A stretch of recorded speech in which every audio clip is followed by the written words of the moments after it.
사도행전을 기록한 사람은 의사 누가였죠.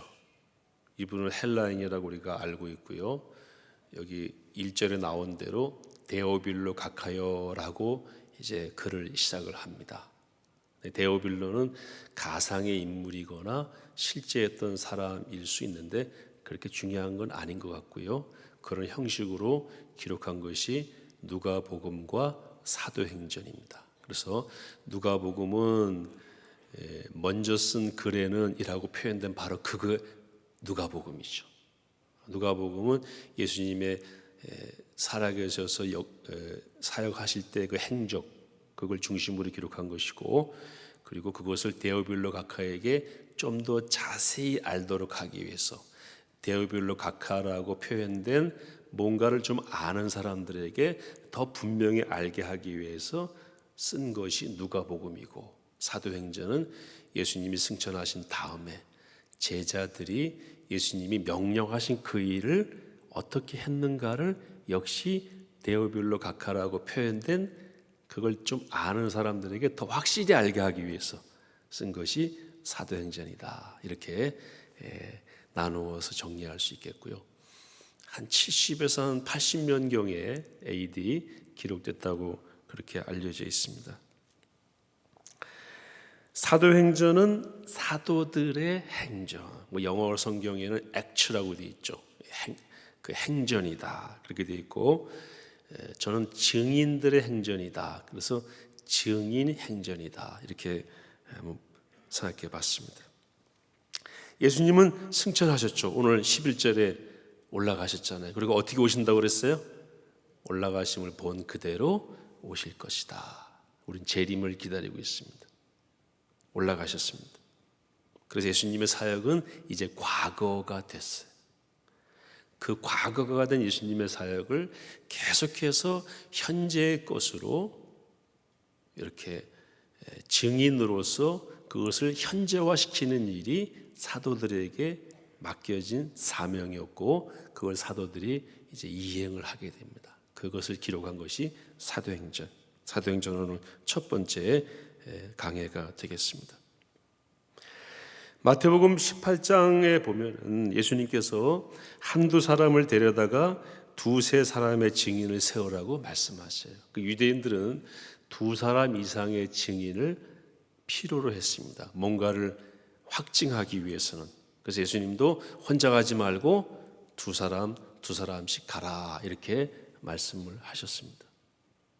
왜냐하면 예수님에 관한 이야기를 하는데 이 사람이 하는 얘기 옆에 있는 사람이 이제 증언해 주는 거죠. 그 말이 맞다. 그럼 듣는 제3자들이 맞는 것 같네 이렇게 하라는 얘기죠. 그래서 본인보다 또는 본인만큼 중요한 것이 증인이라는 것을 예수님께서도 인정을 하셨습니다. 증인이 모든 것을 확증케 한다 이런 말씀도 하셨고요. 제가 강원도 거의 한 25, 6년 전에 거기서 이제 군목으로 근무할 때인데, 강원도 고성 최전방에 근무할 때요, 속초 지방으로 나올 일이 있어서 나오는데 거기 군인 경찰 옛날에 합동 검문소가 있었어요. 기억나시죠? 군경 합동 검문소. 요즘은 그런 검문소 다 없어졌지만 옛날에 저희들 군복 입고 나올 때는요 꼭 거기서 잡았어요. 어디 가십니까? 뭐 하러 갑니까? 근데 경찰이 저를 잡더라고요. 그래서 왜 잡았냐고 그랬더니 안전벨트를 안 맸대요.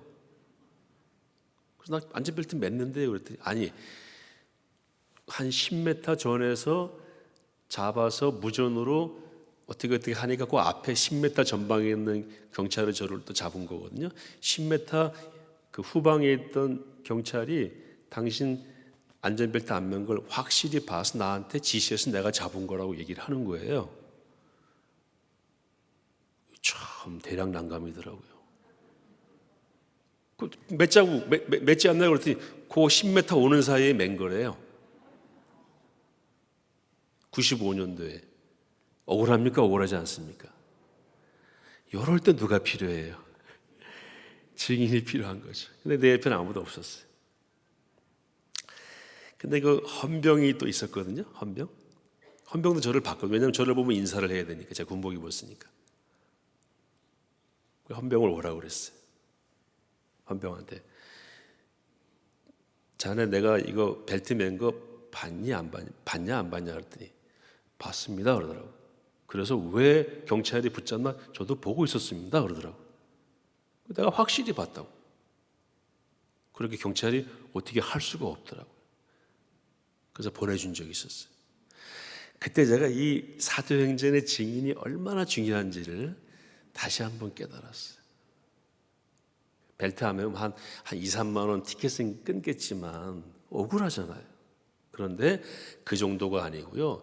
증인이 없어서 억울한 죽음을 당하는 경우도 있을 수 있습니다. 증인은 굉장히 중요합니다. 그런데 증인의 조건이 있어요. 그리고 증인이 갖춰야 될 자격이 있습니다. 예수님은 그것을 성령이라고 말씀하셨어요. 자, 오늘 1장 8절에 보세요. 오직 성령이 너희에게 임하시면 그 다음에 뭐가 되라고 그랬어요? 권능을 받고 증인이 되라. 성령이 임하시면 증인이 되라. 다시 말하면 성령 없이는 증인될 수 있다 없다? 없다. 예수님께서 그 2절에도 보시면요, 그가 택하신 사도들에게 성령으로 명하시고 승천하신 날까지의 일을 기록하였노라. 예수님은 성령으로 일하셨어요. 그리고 제자들에게도 승천하시기 전에 오직 성령이 너희에게 임하시면 너희가 뭘 받을 것이다.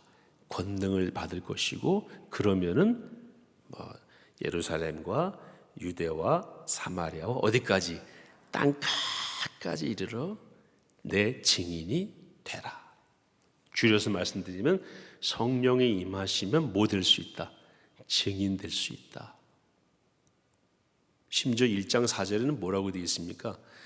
성령이 임하기 전까지는 기다리라 그랬어요. 하라 하지 말라. 하지 말라. 여러분 꼭 기억하셔야 됩니다. 우리가 하나님의 일을 할 때에 중요한 조건이 있어요. 능력이 아니라 뭡니까? 성령께서 나와 함께 하시는가? 내가 하나님께 의존하고 그 뜻에 맞추려고 나를 내려놓고 그 뜻을 따라서 이 일을 하고 있는가? 이것이 먼저 점검되어야 될 내용이라는 것입니다. 그리고 실제로 예수님께서 이제 며칠이 지나지 않으면은 너희가 성령을 받을 것이다 라고 말씀하신 대로 한 일주일쯤, 승천하시고 나서 한 일주일쯤 지나서 사도행전 2장에 나오는 사건이 뭡니까? 성령 강림 사건이죠. 성령께서 강력하게 마가의 다락방 120명이 모여있는 그 자리에 임하셨고, 그 성령은 지금도 우리 가운데 거주하고 계십니다. 그래서 교회는요, 성령이 운행하시는 곳이, 우리가 다 떨어져 있지만 어떤 일을 하다 보면은 서로가 이렇게 같은 방향으로 가는 것을 느낄 때가 있어요. 왜 그렇습니까? 각자 위에서 누가 역사하시기 때문에. 성령께서 역사하시니까 그분이 우리를 그쪽으로 몰아가시면 다 거기 마음이 모아지게 돼 있어요. 저하고 이선목 목사님이 교육자로 여기 있지만 저희 둘이서 성령이 인도하신 말씀 결정해서 딱 내놓으면 여러분들이 보실 때 마음에 듭니까? 안 듭니까? 마음에 들죠. 왜요?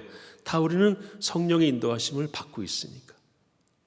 우리 위에 다 성령님이 계시니까.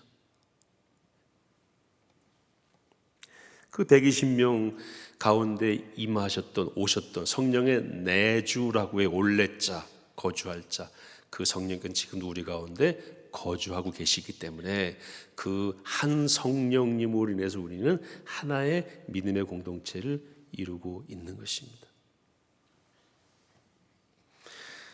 그래서 미국에 이런 속담이 있대요. 저주할 때 쓰는 말이 있대요. 성령 받지 말고 목회나 해라, 그런 말이 있대요. 힘없이 목회하는 거죠. 얼마나 힘들겠어요. 이런 말이 있다고 합니다. 예수님도 성령으로 잉태되셨고 성령의 인도를 따라 광야에서 시험을 이기시고 그리고 세례 받으실 때 성령이 내려오시고 다 성령으로 사역을 했어요. 예수님이 사역 초기에 나사렛 회당에서 이사야서를 펼쳐서 읽으시잖아요. 이렇게 읽으셨죠.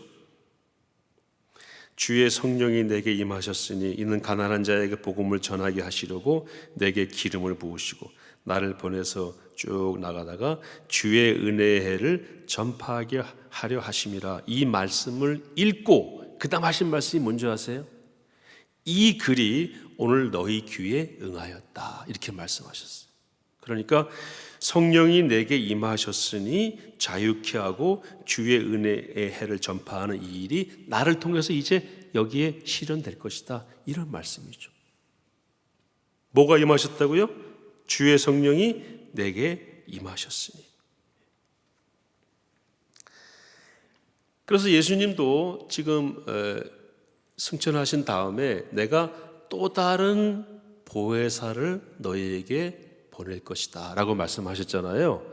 그 또 다른이라는 표현은요, 나와 같다라는 의미가 들어있습니다. 그래서 예수님과 성령님은 같은 분이세요. 제가 틀렸습니까? 삼위일체잖아요. 원래는 삼위일질이 맞아요. 질, 본질상 같으시다 그랬어요. 동일 본질, 단일 신성. 성부, 성자, 성령은 본질상 같으세요. 아멘이시죠? 그래서 성령님은 하나님이시고 예수님도 하나님이시고, 그래서 예수님께서 내가 가면은 내가 없어지는 게 아니라 또 다른 내가 온다. 그분이 누구라고요? 성령님이시다. 오늘날 우리가 경험하는 하나님은 그래서 성령 하나님이세요. 그 하나님으로 충분한가요? 예, 충분해요. 왜요? 성부와 성자는 성령을 통해서 우리에게 지금도 오십니다. 그리고 성령으로 말미암지 않고는 누구도 예수를 주라 시인할 수 없다 그랬습니다. 여러분, 예수님 구주를 고백하셨습니까? 누가 하게 하셨습니까? 그것은요, 여러분 잘 아시는 그 슈바이처 박사도 못한 일이에요. 슈바이처는 박사학위가 3개나 있었어요. 그분은 죽을 때까지 예수님을 구주로 고백을 못했습니다. 히스토리컬 지저스, 역사적 예수 연구라고 하는 책도 썼고요. 그분이 받은 학위 중에 하나는 신학 박사인데도 예수는 나의 구주라고 고백을 못했어요. 왜 못했습니까? 성령이 역사하지 않으면은 그 눈을 뜰 수가 없어요. 우리의 이성으로는, 타락한 우리가 감겨진 눈으로는 예수님을 그렇게 고백할 수가 없어요. 성경은 명확하게 말씀하고 있죠. 아무도 성령으로 말미암지 않고는 예수를 주라 시인할 수 없다. 나는 성령 체험 못한 것 같다 하시는 분들 계시잖아요. 여러분은 성령 체험 이미 하셨습니다. 어떻게 하셨습니까? 예수님을 구주로 고백하셨잖아요. 내가 하는 게 아니에요. 저는 예수님을, 교회를 초등학교 다니기 전부터 다녔으니까 고등학교 3학년 때까지 예수님을 제 구주로 영접을 못했었습니다. 누구보다도 교회 생활에 친숙했죠. 성경 퀴즈 대하면 제가 항상 1등 했어요. 제 말을 믿으시죠? 아무 소용없어요. 아는 거 소용없습니다. 아는 건 내가 두뇌로 알 수 있어요. 그런데 고3 때 가서 예수님을 인격적으로 영접했습니다. 그때 이게 예수 믿는 거구나. 이게 생명이구나. 세상이 완전히 달라 보이더라고요. 누가 하신 겁니까? 성령님이 하신 거예요. 그걸 성령 세례라고 하고요. 성령 충만은 그 예수님과 성령님과 이렇게 더 가까이 그분이 나를 지배하도록 그렇게 하는 거고, 성령 충만의 비결은 성경에 나온 답을 제가 드리면은 성경을 가까이 하는 겁니다. 에베소 6장에 나와 있잖아요. 성령의 검 곧 하나님의 말씀을 가지라. 지난 1월 달에 우리가 성경 통독했죠? 성령 충만을 경험하셨습니까?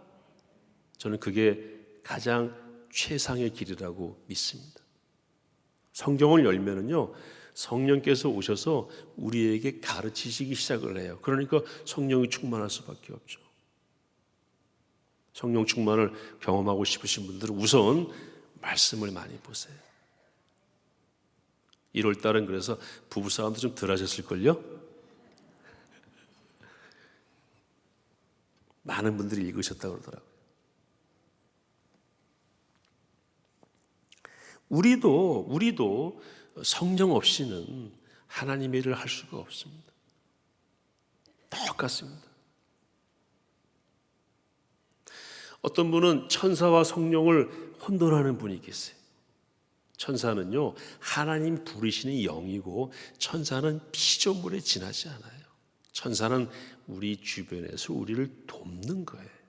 성령님은 우리 안에 오셔서 우리 안팎에서 우리를 주관하시고 생명을 주시고 하나님으로서 우리를 인도하시는 분이 성령님이세요.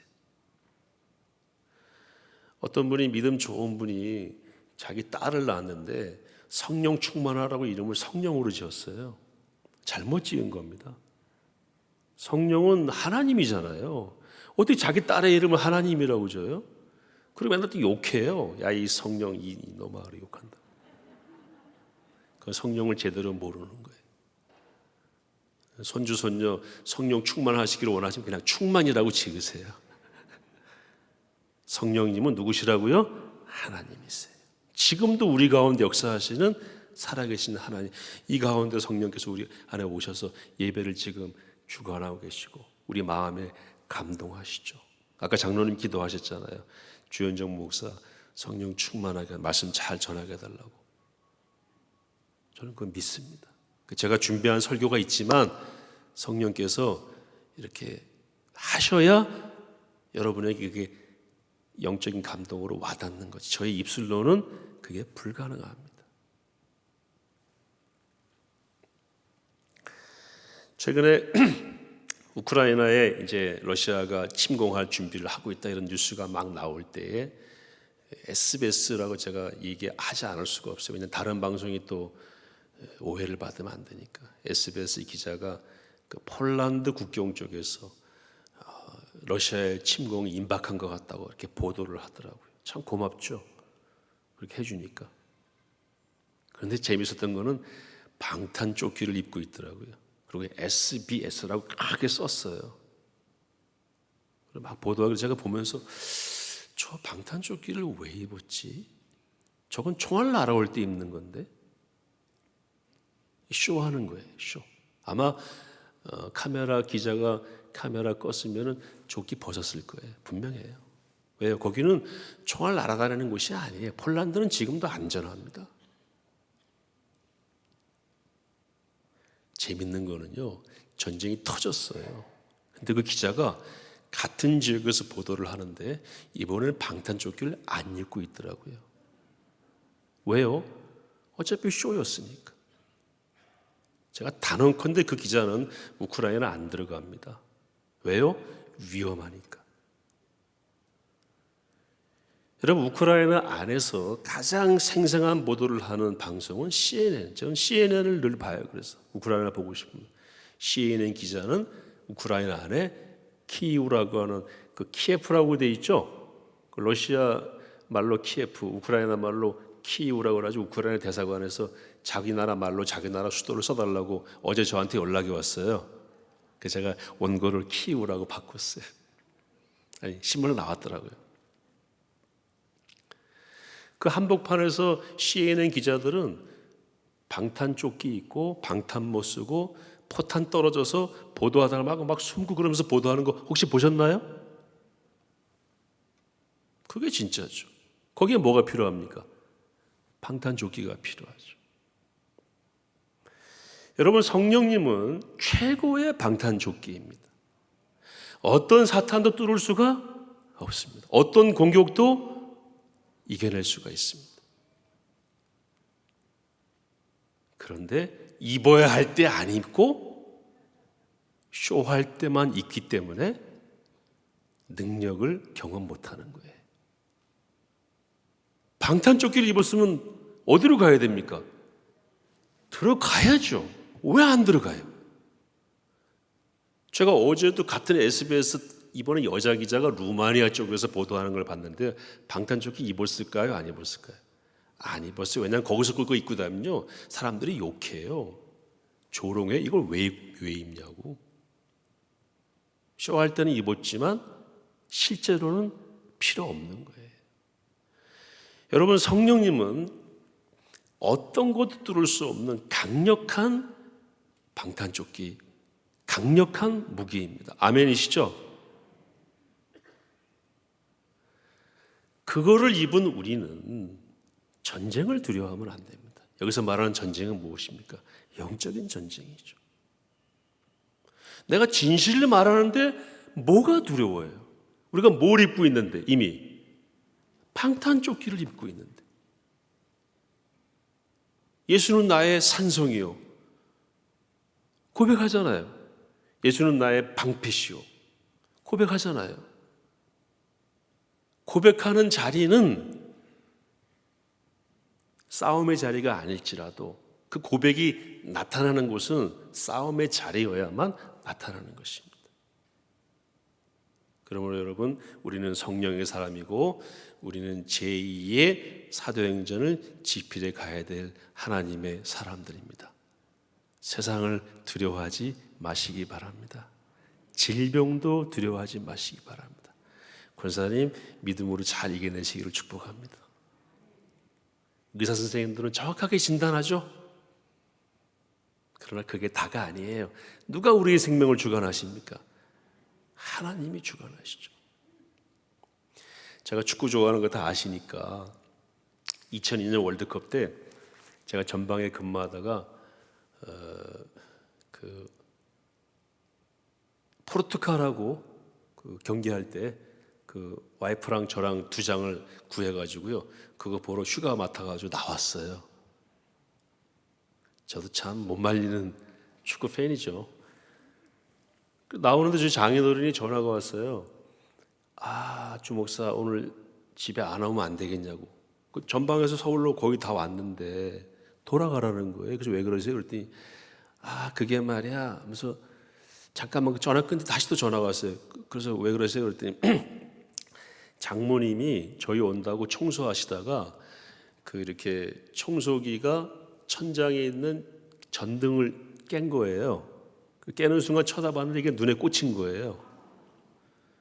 그래서 지금 병원으로 가셨는데 큰 문제가 있을 것 같아서 집에 아무도 없고 이런 일이 있으니까 집에 오면은 우리가 뭐 돌보지도 못하고 그러니까 안 오면 안 되겠냐고 그래서 저희가 차를 세워놓고 온 가족이 함께 기도하고 그리고 이제 여기 영동 세브란스병 그때는 지금 강남 세브란스죠 여기 왔어요. 응급실에 누워 계시더라고요. 이게 정말 리얼 스토리예요. 12시쯤 됐는데 의사분들이 여럿이 오셔서 진단을 딱 내리더라고요. 첫째, 실명. 둘째, 안구 적출. 드러내야 된대. 그래서 의사들을 모으는 콜을 하더라고요. 새벽 2시쯤 수술한다고. 의사들을 막 모으는 거예요. 근데 저희 어머니 그때 국군중앙교회 다니셨으니까 그 목사님도 오시고 저희들도 같이 정말 열심히 기도. 이거 말이 안 되잖아요. 안구 적출하면 어떻게 돼요? 그래서 열심히 기도했는데 그거밖에 할 게 없잖아요. 이거 어떤 일이 일어나면 새벽 한 2시 가까이 됐는데 갑자기 의사 선생님이 저를 오라고 그러더라고요. 갔더니 이분이 막 떨면서 설명하는 거예요. 이런 일은요 자기 평생에 경험하지 못한 일인데 갑자기 좋아졌다는 거예요. 그래서 의사를 다 돌려보내고 수술을 안 해도 되는 방향으로 지금 가고 있다는 거예요. 그 다음날 퇴원하셨습니다. 여러분, 의사 선생님이 거짓말한 거 아니에요. 맞아요. 잘하셨어요. 그러니까 하려다가 안 한 것도 잘한 결정이죠. 거짓말하는 사람 같으면은 누구 같았으면 적출해놓고 나서 원래 아팠다고 그러고 싹 잡아떼겠죠. 근데 의사 선생님도 그런 분들 아니잖아요. 제가 어머니한테 여쭤봤어요. 그랬더니 기도할 때 눈에서 뜨거운 게 막 쏟아져 내리더래요. 그러고 나은 거예요. 우리 어머니 지금도 건강하세요. 81세 되셨는데. 우리는 이런 성령님을 믿습니다. 두려워하지 마세요. 세상이 우리에게 이런저런 진단을 내릴 수 있어요. 그러나 우리는 이미 뭘 가지고 있습니까? 성령의 이 방탄조끼, 성령의 검을 가지고 있어요. 어떻게 되었든지 간에 성령님은 나와 함께 하신다. 그냥 하는 말이 아니라 예수님께서 말씀하셨잖아요. 마태복음 28장 20절에 분명히 말씀하셨죠. 내가 너희와 함께 하리라. 온 민족으로 제자를 삼고 성부와 성자와 성령의 이름으로 세례를 주고 가르쳐 지키게 하라. 분부한 대로 가르쳐 지키게 하라. 내가 너희와 함께 할 것이다. 이 성령님을 여러분 얼려서 냉동고에 넣지 마시고, 그리고 쇼할 때만 입지 마시고, 교회에서는 성령님, 투표장에서는 사투리 안 되는 거예요.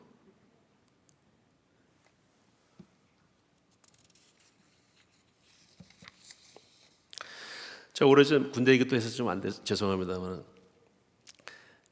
참 임관해가지고 그 28사단이라고 동두천 전방 최전방에 배치를 받았는데요. 3명이 같이 가서 동기 목사 3명이 한 3명이 이제 각 연대 이렇게 1, 2, 3 연대에 배치를 받는데, 어떤 연대에 가는 목사는 1년 내내 GOP에서 고생을 해야 되고 다른 2사람은 6개월만 고생하면 되는 그런 조건이 딱 주어져 있는 거예요. 그래서 제가 사란 참모 목사님이 그걸 결정해야 될 위에 참모 그 소령 목사님이, 저희는 중2 때였고요. 또 우리 교단 또 선배님이세요.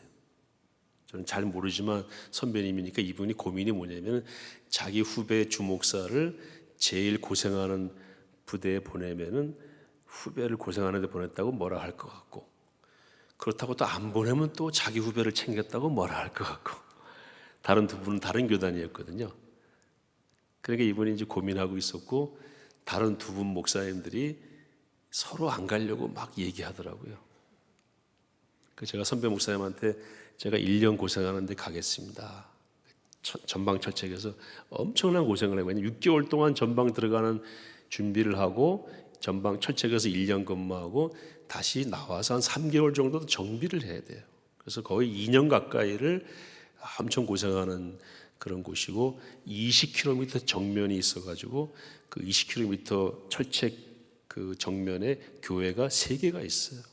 하여튼 뭐 그 고생하는 건 말도 아닌데 거기를 이제 제가 가겠다고 그랬습니다. 그랬더니 그 목사님이 되게 좋아하시더라고요. 그런 결정에서 참 고맙다고. 저는 지금도 그때 그 결정이 그 의회 제 군생활의 방향을 잡았다고 생각해요. 잘했다고 생각해요. 참 주연종이가 그렇게 뭐 괜찮은 사람은 아닌데 그땐 참 잘했네 라고 제가 저한테 칭찬하는 일 가운데 하나가 그거예요. 참 잘했다. 여러분, 성령이 함께 하시는데 GOP면 어떻고, 뭐 북한이면 어떻고, 소련이면 어떻습니까? 방탄조끼가 있는데. 그때 그 연대장님이 이제 기다리고 있었어요. 불교 신자인데 누가 고생하는 우리 부대 오나, 누구든지 오면 나는 환영해 줘야지. 그리고 갔더니 엄청 환영해 주시더라고요. 대우받고 군생활을 했어요. 그리고 저를 전방으로 가서 고맙다고 했던 선배 목사님이 그 이듬해에 국방부로 영전을 해가지고 국방부에 근무하면서 국방부 안에 있는 국군중앙교회에서 가장 믿음 좋은 장로님 댁 첫째 딸을 저한테 소개해 준 거예요. 이 사람은 그 무슨 이런 결정을 했다. 그래서 그 소개해 준 그 자매가 지금 제 아내가 됐잖아요. 여러분, 성령을 따라 결정하면은요, 다른 목사님들 말씀하시는 대로 후유증이 없습니다. 그리고 뭐가 있습니까? 열매가 있습니다. 그 연대장님은요, 나중에 투스타가 되었고 방위사업 청장까지 했어요. 제가 투스타 사단장 할 때 불러서 한번 갔더니 그 사단 목사님, 제 후배가 됐죠. 그분을 데려다 놓고, 목사님, 제 연대장은요 목사님이 다 했어요 그러더라고요. 뭐 인사말이지만 불교 신자였어요. 전화가 왔어요. 우리 딸 결혼하는데 목사님이 주례해 주면 안 되겠냐고. 제가 주례도 해드린 적이 있습니다. 성령을 따라 결정하면 뭐가 있다고요? 열매가 있고요, 후유증이 없습니다.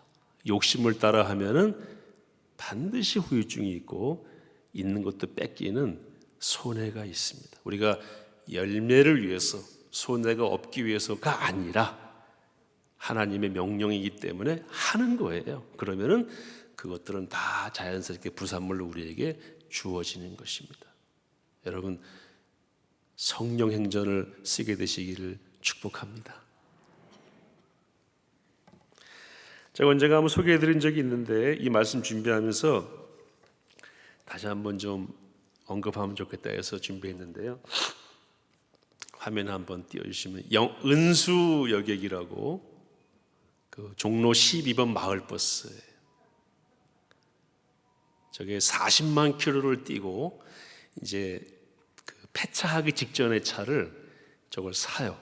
사서 세계 여행을 4명의 남자들이 떠납니다. 얼마 동안요? 677일 동안 48개국 5개 대륙 147도시를 여행을 합니다. 저걸 기획한 분이 하시는 말씀을, 제가 저 다큐멘터리를 다 봤습니다. 어르신들 한번 보십시오. 기획하신 분이 하루는 퇴직하고 나서 할 일이 없어서 버스를 기다리는데 언덕 위로 12번 마을버스가 겔겔겔겔하고 올라오더래요. 딱 자기랑 같더래요. 내 인생에는 어떻게 이렇게 똑같을까? 첫째, 힘이 다 빠졌구나. 둘째, 마을만 뺑글뺑글 도는 거잖아요, 마을버스. 얘는 14년 동안 거기만 돌았대요. 그것도 제한 속도가 있어가지고 60km 이상은 달려도 안 돼. 제한된 속도로 겔겔겔 하면서 40만 킬로 떠서 폐차될 때까지 14년을 그렇게 뛴 거. 야, 어떻게 너는 내 인생이랑 똑같냐? 애정을 가지게 됐대. 폐차한다는 얘기를 듣고 사서 수리를 해가지고 친구들이랑 모아서 이 차와 함께 여행을 가자. 그래서 이제 러시아 횡단을 해가지고 유럽으로 갔다가 페루로 갔다가 남미 5개 대륙을 다 돌게 되는데, 60km로만 달렸던 차라서요, 밟아도 안 나가더래요. 한참 지나니까 90km, 100km를 달리더래요. 그래서 나중에는 세계를 돌고 와서 아직도 지금 전국 다니고 있습니다. 지금도요. 제가 그래서 힌트를 얻었습니다. 여러분, 베드로, 바울이 사도행전의 주인공 맞죠? 베드로, 바울이 마을버스 12번 같은 삶을 살았습니다. 어디에서요? 갈릴리에서, 다소에서 유대주의에 갇혀서 겔겔겔 하면서 고기만 뺑뺑뺑 돌았어요. 바울은 엄격한 유대주의자, 베드로는 갈릴리 바다라고 하는 그 동네의 촌락 경제에 완전히 함몰된 사람, 그 이상은 볼 수가 없었죠. 그런데 누구를 만났습니까? 예수님을 만난 거예요. 완전히 껍질이 벗겨졌어요. 어디까지 갔습니까? 베드로가 로마 제국까지 갔어요. 은수 여객 12번 버스와 스토리가 비슷하죠. 여러분, 우리나라 제일 안타까운 게 뭐냐면요, 논두렁 밭두렁 같은 세계관에 사로잡혀가지고 그걸 못 넘어가요. 우리 목사님 맨날 말씀하시죠. 열방, 글로벌. 이게 안 돼요. 그리고 유교적이고, 아직도 자기 진영의 뚝을 더 높이 쌓을수록 지지받잖아요. 지도자들이 그걸 더 고착시키고 있습니다. 베드로, 바울이 그런 사람이었죠. 심지어 바울은요, 그 경계를 뛰어넘는 사람들을 잡아 죽이려고 나섰던 사람이에요. 베드로는 그 안목이 아예 없어서 사도행전 앞부분에 베드로가 막 설교했던 사람들이 뭐라고 말을 합니까? 야, 너 베드로 무식한 네가 이렇게 말함이 이게 어찌 된 일이냐? 너 뭐 약 먹었냐? 하고 묻는 장면이 나오잖아요. 그 정도로 베드로 바울은 진영 논리에 갇힌 사람이었고 논두렁 밭두렁 세계관에 갇힌 사람이었는데 은수 마을버스 12번과 같은 사람이었는데 누굴 만난 겁니까? 예수님 만나서 성령을 받고 완전히 변해서 로마까지 가서 복음을 전하고 베드로 전서 후서를 쓰고 신약 성경의 13권의 책을 쓰고 우리가 지금 묵상하는 이 진리의 말씀을 쓰는 도구가 된 그런 변화를 맛보았던 것입니다. 무엇의 결과입니까? 예수님 만난 결과예요. 우리 어르신들 마을버스 12번과 인생이 같습니까? 괜찮습니다. 누구 만나면 됩니까? 예수님 만나면요 60km로 겔겔겔 하는 인생이 90km, 100km로 한 번도 가보지 않았던 땅으로 갈 수가 있는 것입니다. 대한민국 버스 가운데 저 버스만큼 많은 세상을 경험한 버스는 없습니다. 원래는 뭐였습니까? 겔겔겔 하던 종로 마을버스 12번 60km 이상 달려본 적이 없는 예수님 만나고 성령이 이끄시는 대로 가게 되면은 여러분 이 이상의 놀라운 사역으로 하나님께서 우리 인생을 이끄실 줄로 믿습니다. 여러분 힘을 내시기를 바라고 사도행전 우리 강해를 쭉 해나가는 동안에 묵상하시면서 영적으로 완전히 달라지고 더 새로운 세상을 꿈꾸고 더 역동적인 삶으로 나아가시기를 축복합니다.